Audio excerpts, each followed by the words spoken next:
is what happened just because they wound up in the same tournament. Duke won last year down in Cameron, and they've beat Michigan 6 times in a row entering this game. Zach Gibson open. Michigan now just 3 for 14 from three-point range. Well, I think about Michigan and their great teams. 20 years ago when they won that championship, you think about Ramil Robinson, Glenn Rice, Terry Mills and company. You talk about talent. And then a few years later, of course, the Fab Five in 92. Their first championship game was against Duke. Lost in 92 to Carolina, beat them in 93. There's what they really needed from Manny Harris. Well, they need a real spurt, knocking down threes. Staying in the 1-3-1. John Beilein will come out of it and play man-to-man at times, depending on how the game is going, but not so much here in these two games. Well, you know, he didn't play much 1-3-1 last year at all, but this year he's going to utilize it a lot more. Singler, no. Rebound, Sims. Here come the Wolverines. Manny Harris. That's why he's a good potential NBA player. He's perfect for the 24-second clock up and down the floor. Hey, speaking of the NBA, the Knicks, they revised their entire lineup. They traded Randolph. They traded Crawford. You know what it is? Stock up.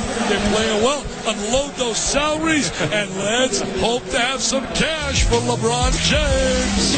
Well, Manny Harris may be a guy destined for the next level. Michigan is closed within 9. You got lines, and you got lines, and then you're going to have the women's line, and you're going to have this line and that line, and it's going to be one confusing mess. Should be uniformity, especially on the collegiate level. Now the women's line still 19-9. The men's line changed this year to 20 feet 9 inches, and the NBA line is 23 feet 9 inches. So you see the 2 lines here for the men and for the NBA. Shire fouled on a 3. You know, it's amazing, too. The women's game is a 30-second clock. The men's game is a 35-second clock. I mean, it really amazes you sometimes that you can't put all the personalities together and get some uniformity. I mean, this is a no-no. There's a reversal.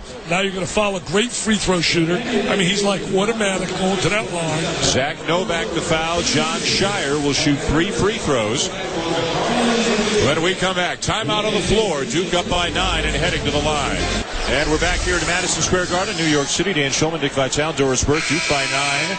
John Shire heading to the line for 3 shots. Fouled on a 3-point attempt. And Shire, a terrific shooter. As you mentioned, Dick, 89% from the free throw line last year. Well, right now, put him in your book. Come on, let's not waste time. We should take guys like this, save time, so we can jump on a plane and get out of town, put the 3 in the book, and let's play basketball.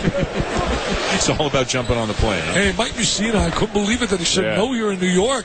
270 wins. Is he in the Hall of Fame? Well, you know, I was kind of on the bubble on that. I'm not on the bubble. I didn't think so. And then I listened to Tim Kirchin. Did you hear Tim Kirchin? No, but he's over 100 wins to the plus side, and no one is not in the Hall of Fame that's been on 100-plus side in terms of wins. Tim Kirchin completely convinced me when he talked about all of his accomplishments. So I think it might be a yes right now. He'd get my vote. You don't remember making a bet with me, by the way. You said he'd win 300, so you owe me dinner. Well, he was really consistent.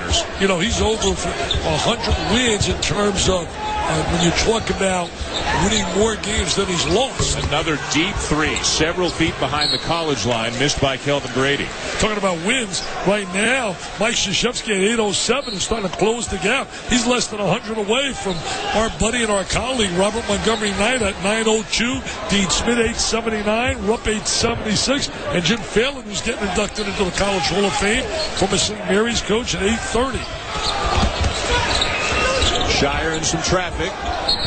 And standing out of bounds when he caught the pass, Elliott Williams. Well, you talked about some of the great coaches in college basketball history and their win totals. Coach K climbing up the list rapidly. Could move into number 4 by the end of this season. I'll tell you, Jim Phelan did such a great job at Mount St. Mary's, and Mike Krzyzewski at 807. Something tells me that number's going to get higher and higher and higher. And you think he'll pass Coach Knight at some point? Needs 4 more years. This plus 3 more. Obviously, if he stays healthy, I don't think there's any doubt. He's 61 years of age, and at Duke, he's going to win 25 every year. Singler knocks down the 3. Biggest lead of the night for Duke.